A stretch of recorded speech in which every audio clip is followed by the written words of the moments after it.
Fala aí, bruxões!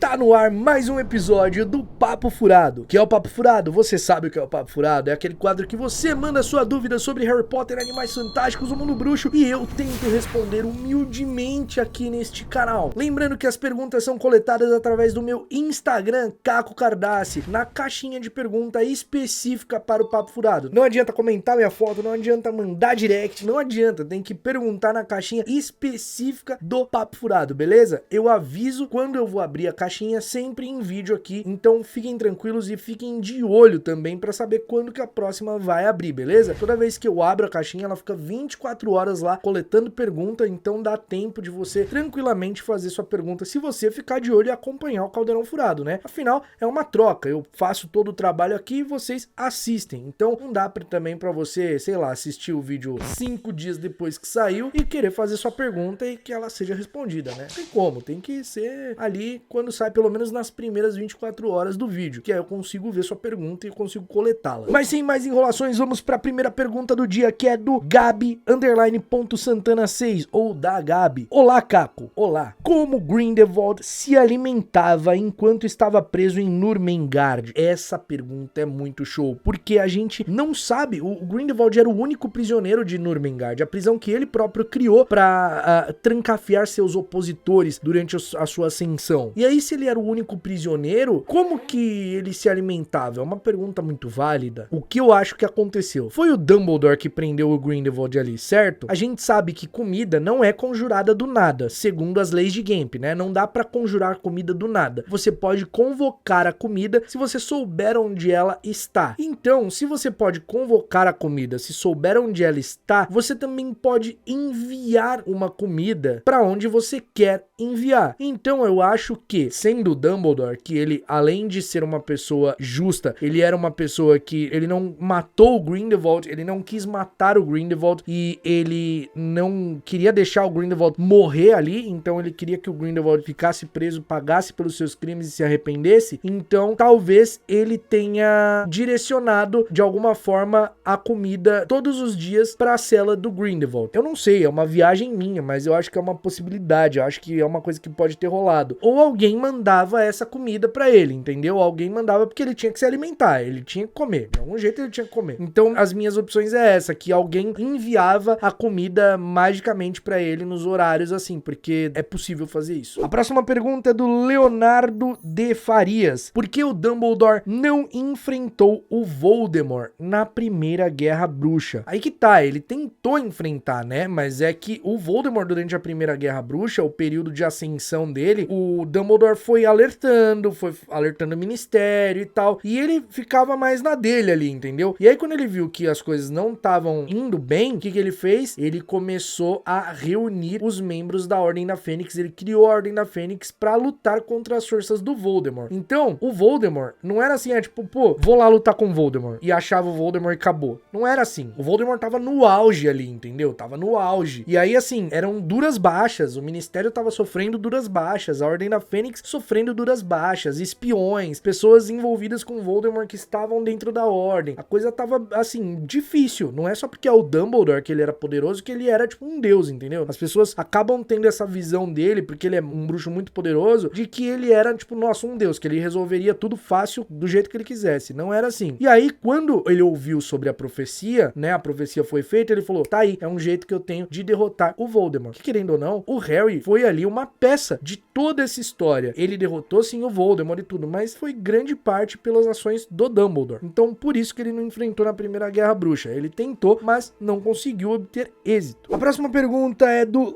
Lion.mpf. Por que a mãe Tillen não morreu na hora com o feitiço verde? Não era uma Avada? Olha, é muito comum algumas criaturas terem a pele mais espessa, terem a carcaça mais espessa e assim serem imunes a alguns feitiços ou resistirem mais a alguns feitiços. É o caso do Erumpente, dos dragões e muito provavelmente do Chilling. Então, por isso que ela precisou levar ali 2 feitiços, 2 maldições da morte e ainda não morreu na hora, ainda ficou ali agonizando ali, ainda teve tempo de ter um outro filhote. A explicação deve ser essa. A próxima pergunta é do Yuri Maia Folha 122. Pelo que eu sei, para se virar animago tem que ser maior de idade. Como os marotos conseguiram? Bom, legalmente, você não só precisa ser maior de idade, como precisa ter a supervisão do Ministério da Magia. Eu acho que nem precisa ser maior de idade, só precisa ter supervisão do Ministério da Magia e se registrar no Ministério da Magia. Os marotos fizeram de forma ilegal. Quando você vai fazer uma coisa de forma ilegal, não tem essa, você não tá preocupado se pode ou não pode. Aliás, você não tá nem um pouco preocupado porque você tá fazendo ilegal. Não é porque era para maiores de idade e registrado que as pessoas não pudessem fazer, que um adolescente não pudesse fazer de forma ilegal. Isso não tem nada a ver. A próxima pergunta é da AMB_DEF, AMB_DEF, e ela diz: quando Petúnia recebe o berrador de Dumbledore, lembre-se da última? O que seria essa última? Então, esse berrador se refere à última carta que Dumbledore enviou para Petúnia. No caso, a carta que ele deixou com o Harry bebê ali quando ele deixou o Harry na porta dos Dursley. Aquela carta continha as informações do porquê era muito importante que eles aceitassem o Harry e por que ele tinha que ficar ali. Toda a explicação da proteção sacrificial da Lilian, que ele acabou utilizando alguns feitiços para estender essa proteção até a casa deles lá na Rua dos Alfeneiros número 4, já que a Petúnia tinha o mesmo sangue da Lilian, então enquanto o Harry estivesse ali, ele estava protegido. E aí, nessa ocasião, o Walter quer expulsar o Harry de casa. E aí o Dumbledore manda essa carta dizendo: lembre-se da última. No caso, essa era a última que tinha essas informações, beleza? Próxima pergunta é do Wendinho_1. Além dos dementadores, quais outras criaturas são afetadas pelos patronos de forma ofensiva? Que se tem conhecimento, mortalhas vivas. A mortalha viva é uma espécie de criatura que parece um manto, só que é vivo. Por isso tem esse nome, mortalha viva. Mortalha é normalmente aquele tecido que se usa cobrindo defunto, sabe? No caixão, aquele tecido fininho. O nome disso é mortalha. Por isso que o nome da criatura é mortalha viva, porque parece um negócio desse, só que vivo. E aí, uma vez um cara chamado Flávio Belby, um bruxo chamado Flávio Belby, tava dormindo e foi atacado por uma mortalha viva. E aí ele achou que era um dementador, né? Na hora ali, conjurou o patrono e conseguiu se salvar. Próxima pergunta é do A. Mateus Off. Se não pode fazer magia fora da escola, como explica óculos reparo? Ai, ai, ai. Como eu explico? Eu não preciso explicar. Os livros explicam. Tá ali no livro. No primeiro livro, a Hermione não faz um óculos reparo. A Hermione faz uma magiazinha ali no primeiro livro, sim, no Expresso de Hogwarts, mas como ela ainda não tinha, de fato, iniciado o seu ano letivo, pisado na escola, então ali tá no Expresso de Hogwarts, tem vários alunos fazendo magia, então, ok, passa. Agora, no segundo livro, isso não acontece. Quem faz magia, quem faz o óculos reparo é o Arthur Weasley. É o Arthur quem conserta o óculos do Harry, não a Hermione. E se acontecer, também iam passar batido, porque o Ministério da Magia só tem registro de que aconteceu uma magia ali, e aí eles deduzem quando é um menor de idade, no caso, quando o Harry, por exemplo, quando acontece magia lá na Rua dos Alfeneiros, e aí o único bruxo que tem ali é o Harry, e o Harry é menor de idade. É dessa forma que eles monitoram, de uma forma bem errônea, bem falha, e aí acaba abrindo margem para vários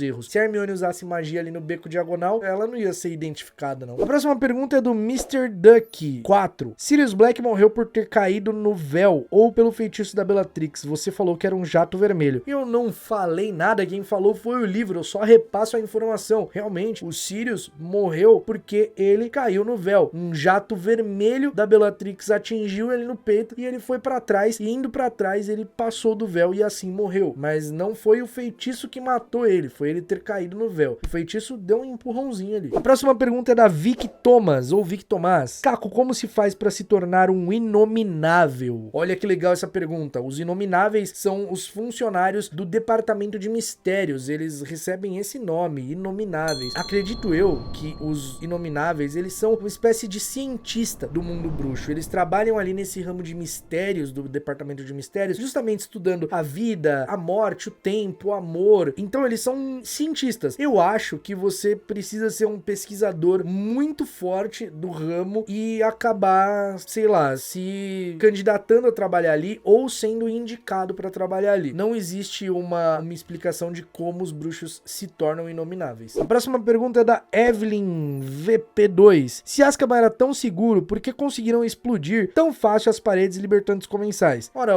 Era seguro, mas ali os Dementadores estavam no lado do Voldemort, tipo, já tinham ido pro lado do Voldemort, então ficou muito mais fácil fazer com que acontecesse uma fuga em massa em Azkaban, né? Ficou muito mais fácil. Ela era realmente uma prisão muito segura e que ninguém conseguia escapar, enquanto tava na mão do Ministério da Magia e dos Dementadores. A partir do momento que os Dementadores foi pro lado do Voldemort, acabou, fica totalmente vulnerável. A próxima pergunta é da Alice.v Cabral. Oi, Caco. Oi, o que significa varinha inflexível ou flexível? Muito legal também a pergunta. A varinha flexível é literalmente uma varinha mais flexível, mais mole. E a varinha inflexível é literalmente uma varinha mais rígida. Mas além disso, também tem um outro significado. A varinha flexível é aquela varinha que é mais flexível ao dono. Ela é mais suscetível ao dono, né? Ela acaba sendo domada mais fácil, ela acaba respondendo mais fácil. Já a varinha inflexível é o contrário disso. É uma varinha que requer mais tempo para ser domada, para ser dominada, mesmo já tendo escolhido o bruxo. Então é uma varinha que você não consegue executar todo o feitiço com perfeição nela ali de uma vez, tem que ter bastante prática. Então isso é uma varinha inflexível e a outra varinha é a varinha flexível. E a nossa última pergunta, mas não menos importante, é: por que Harry não foi expulso de Hogwarts por usar 2 das 3 maldições imperdoáveis? Ai, ai, como eu respondo essa? Porque ele era o protagonista. Mentira, não é por isso. Na realidade, aquela coisa, o que os olhos não veem, o coração não sente. As pessoas não viram o Harry usando, tipo, a pessoa só é presa, condenada, se ela é vista, se é provado que ela usou a maldição. O Harry usou durante a guerra a maldição, usou no Ministério durante a batalha contra Comensais da Morte, que ele usou ali contra a Bellatrix, tentou usar no caso, né, no livro ele não chega a usar, ele tenta usar só. Em Relíquias da Morte ele usa sim, mais de uma vez, né, ele usa a maldição Impérios, usa a maldição Cruciatus. Mas, cara, era uma guerra que tava acontecendo ali, ele já no último ano nem tava em Hogwarts, porque ele tava em busca das Horcruxes, então, assim, se você não for pego, como que você vai ser expulso, entendeu? Ah, Caco, mas como que eles rastreiam isso? Não faço ideia. Não faço ideia, eu não tenho ideia de como isso possa acontecer. Eu acho que não é